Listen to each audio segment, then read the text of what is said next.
Happy students day.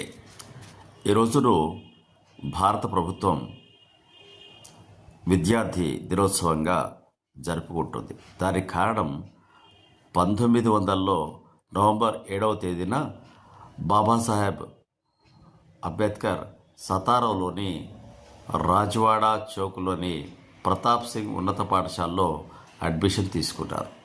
Maharashtra ప్రభుత్వ విద్యాశాఖ 27 October 2017న భారత రాష్ట్ర వ్యాప్తంగా నవంబర్ 7ని విద్యార్థి దినోత్సవంగా జరుపుకోవాలని నిర్ణయించింది. చాలా ఉన్నత స్థాయి స్కాలర్షిప్స్ మరియు జ్ఞానం ఉన్నప్పటికీ అంబేద్కర్ తనకు తాను జీవితకాల విద్యార్థిగా ఉన్నాడు. విద్య జీవితంలో ఎంత మార్పును తీసుకుని వస్తుందో అంబేద్కర్ను చూసి మనం నేర్చుకోవచ్చు. ఆయన అనేక కష్టనష్టాల కూర్చి ఆ కాలంలో ఉన్నటువంటి సామాజిక పరిస్థితులను కూడా ఎదిరించి తను విద్యాభ్యాసం చేసి తీరాలనేటువంటి గట్టి పట్టుదలతో ఎన్నో డిగ్రీలను సాధించాడు.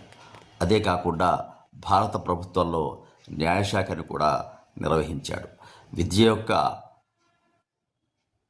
ప్రాముఖ్యతను తెలుసుకొని రాజ్యాంగంలో కూడా ఆ విద్యకు విద్యార్థులకు కావలసినటువంటి రక్షణలు కూడా కల్పించాడు.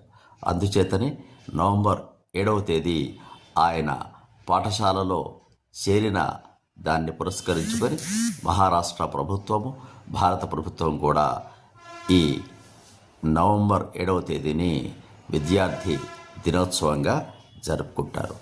అలాగే ప్రపంచ విద్యార్థి దినోత్సవాన్ని ఏపీజే అబ్దుల్ కలాం గారి జన్మదినోత్సవమైన అక్టోబర్ 7న జరుపుకోవడం కూడా ఆనవాయితీ ఉంది.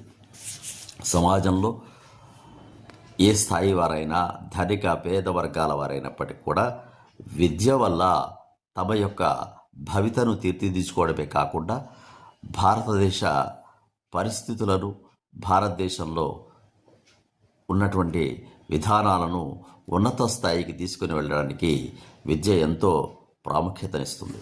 నేడు సమాజంలో చూస్తున్నాం, అధికంగా చదువుకున్న విద్యావంతులు ఎంతో ఉన్నతమైన స్థానాల్లో ఎదగడమే కాకుండా ప్రపంచవ్యాప్తంగా తమ మేధో శక్తిని ఉపయోగించి ఉన్నత స్థానాల్లో ఉన్నారు. మన ఈ కంప్యూటర్ యుగంలో కంప్యూటర్లో దిగ్గజాలు అంతా కూడా మన వాళ్ళే. దానికి కారణం విద్య.